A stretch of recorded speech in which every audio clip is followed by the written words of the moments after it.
पंडित जवाहरलाल नेहरू हो या फिर इंदिरा गांधी हो अथवा राजीव गांधी, देश के ये सभी दिग्गज नेता समय समय पर बिहार आए हुए हैं। इनकी बिहार से कई तरह की यादें जुड़ी हुई हैं। आज हम बात कर रहे हैं देश के पूर्व प्रधानमंत्री राजीव गांधी के बारे में। यदि राजीव गांधी की हत्या नहीं की गई होती तो आज भी वे जिंदा होते और 20 अगस्त 2022 को 78 साल के हो गए होते। राजीव गांधी का भी बिहार से काफी गहरा लगाव था। 1991 में कांग्रेस सत्ता में लौटने वाली थी, लेकिन बीच चुनाव में राजीव गांधी की हत्या कर दी गई। ऐसे में 5 PM के 5 का तड़का में हम आपको पूर्व PM राजीव गांधी की उन 5 बातों के बारे में बताएंगे जो बिहार से जुड़ी हुई है। यह तो आपको पता ही है कि 31 अक्टूबर को इंदिरा गांधी की उनके ही सुरक्षा गार्ड्स ने हत्या कर दी थी। उसके महज लगभग 4 साल पहले इंदिरा गांधी के छोटे बेटे संजय गांधी का विमान हादसे में निधन हो गया था। उस समय इंदिरा गांधी के बड़े बेटे राजीव गांधी एयर इंडिया में पायलट थे और राजनीति में वे कोई खास दिलचस्पी नहीं रखते थे। अपने छोटे भाई के निधन के बाद अपनी इच्छा के विरुद्ध राजीव गांधी पॉलिटिक्स में आए थे। दरअसल कहा जाता है कि राजीव गांधी अपनी मां की मदद के लिए राजनीति में आए थे, लेकिन सच्चाई यही है कि इंदिरा गांधी अपने छोटे बेटे के निधन के बाद टूट चुकी थी और अपने बड़े बेटे को अपना उत्तराधिकारी के रूप में स्थापित करना चाहती थी। हालांकि राजीव गांधी ने दिखा दिया था कि वह राजनीति के कच्चे खिलाड़ी नहीं है, बल्कि मौके पर चौका मारने में विश्वास रखते हैं। इंदिरा गांधी के निधन के 2 महीने के अंदर ही लोकसभा चुनाव हुआ और सहानुभूति की नैया पर सवार कांग्रेस पार्टी ने पूरे देश में 404 लोकसभा सीटों पर जीत हासिल कर एक तरफा जीत का नया रिकॉर्ड बना डाला। और इसके तुरंत बाद 1985 के शुरुआती महीने में 10 राज्यों में विधानसभा चुनाव हुए। इन 10 राज्यों में बिहार भी शामिल था। बिहार विधानसभा में भी कांग्रेस पार्टी की एक तरफा जीत हुई। तब बिहार में 324 सीटें थी। कांग्रेस को इन 324 सीटों में से 196 पर जबरदस्त जीत मिली थी। अगर आंकड़ों के आईने से देखें तो 1951, 52 तथा 1957 के चुनावों के बाद कांग्रेस पार्टी की बिहार में यह सबसे बड़ी जीत थी। आपको बता दें कि 1951, 52 तथा 1957 के चुनावों के समय कांग्रेस के सर्वेसर्वा पंडित जवाहरलाल नेहरू थे। इस तरह नेहरू के बाद उनके नाती राजीव गांधी ने ही रिकॉर्ड जीत दर्ज की थी। राजीव की हत्या के बाद तो फिर कांग्रेस बिहार में कभी अपने दम पर नहीं जीत पाई।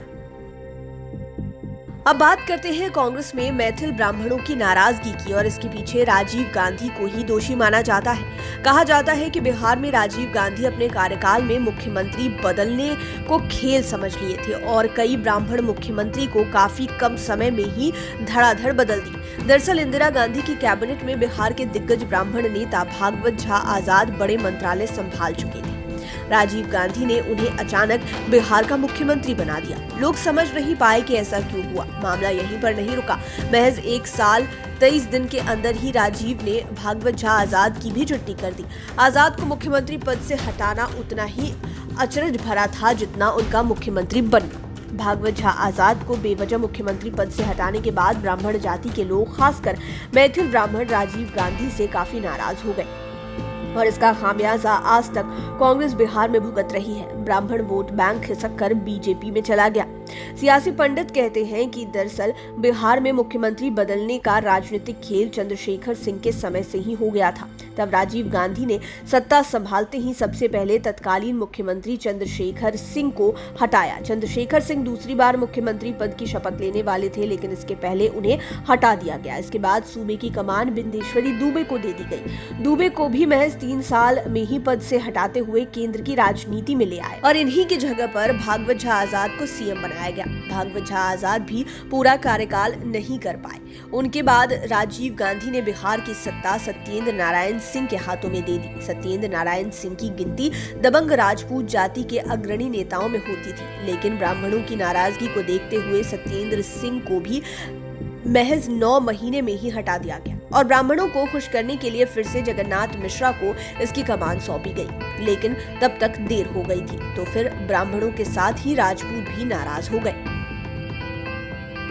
अब माइकल जॉन ऑडिटोरियम के शिलान्यास की बात करते हैं। राजीव गांधी ने 18 अक्टूबर 1984 को जमशेदपुर शहर के बिष्टुपुर स्थित माइकल जॉन ऑडिटोरियम का शिलान्यास किया। उस समय राजीव पीएम नहीं थे। उस समय पीएम की कुर्सी पर इंदिरा गांधी काबिज थी और Rajiv All India Congress Committee के महासचिव थे। शिलान्यास करने से पहले उन्होंने सर्किट हाउस में कांग्रेस कार्यकर्ताओं के साथ बैठक की थी।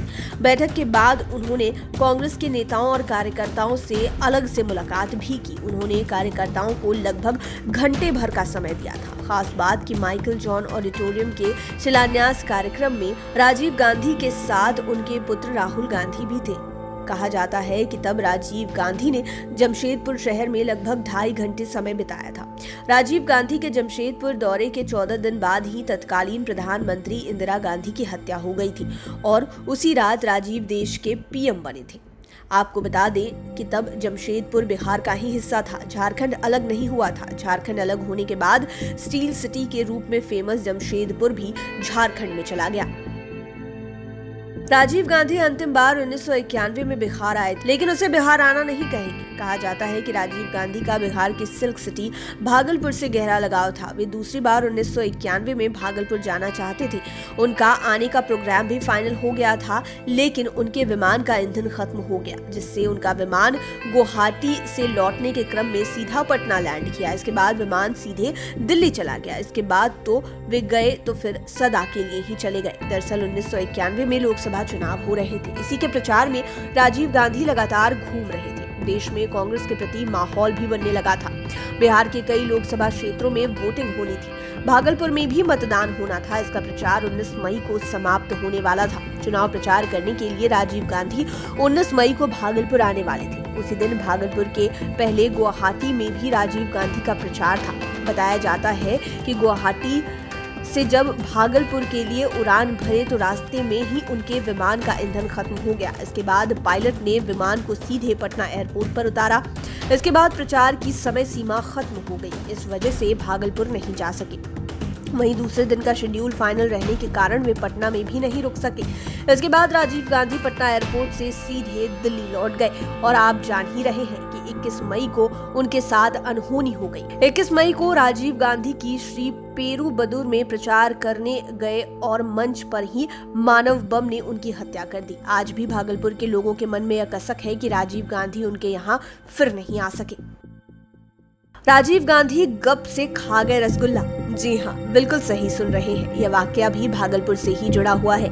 दरअसल राजीव गांधी 1990 के अक्टूबर महीने में भागलपुर आए थे। साल भर के अंदर ही राहुल गांधी का यह दूसरी बार भागलपुर दौरा था।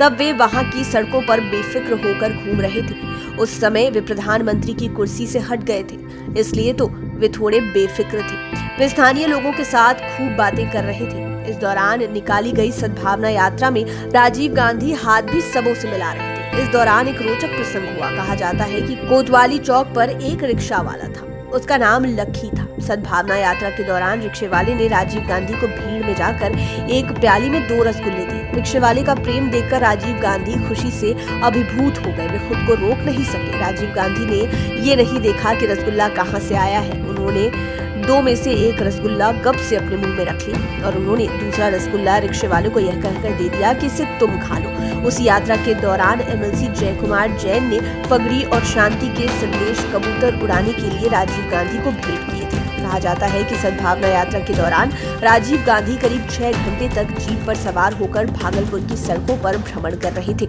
आज भी भागलपुर के लोगों को राजीव गांधी का वो चेहरा याद है।